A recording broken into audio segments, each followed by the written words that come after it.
ஒருவேளை CSK miss பண்ணிட்டா எந்த டீமுக்கு போனா லாபம், எந்த டீமுக்கு அதாவது நஷ்டம்? அதாவது நான் சொன்ன மாதிரி ரீப்ளேஸ்மெண்ட்ல கேகேஆர்ல ரிங்கு சிங் வெளியே போவார், கேகேஆர் போனா.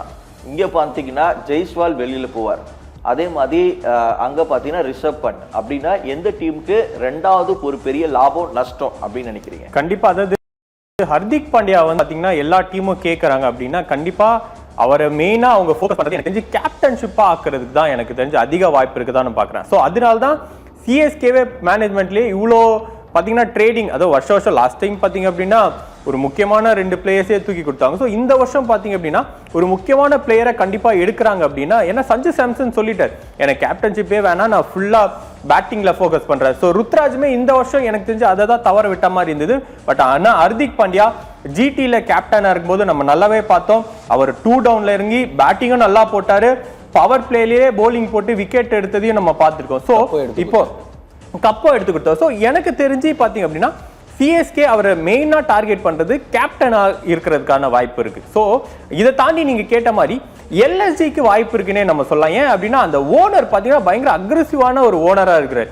ஸோ கேஎல் ராகவன் திட்டினாரு, அவரை வெளியே தூக்கி போட்டார். ஸோ இங்க இப்போ பாத்தீங்கன்னா ஹர்திக் பாண்டியா ஏதாவது சொன்னா பேட் எடுத்து அடிச்சிடுவாரு. ஸோ அதுக்காக தான் வந்து ஹர்திக் பாண்டியா எடுக்கிறதுக்கான வாய்ப்பு இருக்கு. ஏன்னா அப்படின்னா 2 அக்ரெசிவ் சேரும் போது தான் அங்க ஒரு பெரிய பூகம்பமே வெடிக்கும். ஸோ மேபி அந்த 2 அக்ரெசிவ் சேரும்போது பாத்தீங்கன்னா அந்த டீம் அடுத்த வருஷம் ஃபைனல் போய் கப் எடுக்கிறதுக்கு கூட வாய்ப்பு இருக்கு.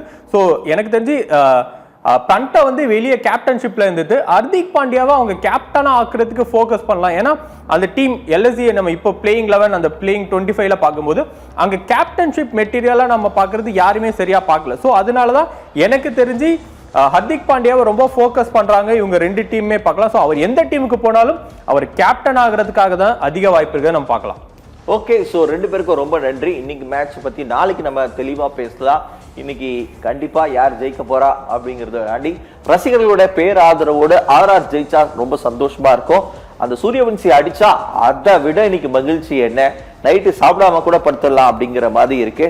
ஸோ தம்பி இன்னைக்கு அட்ரா, நம்ம நாளைக்கு வந்து இதை பத்தி கொண்டாடலாம் அப்படின்னு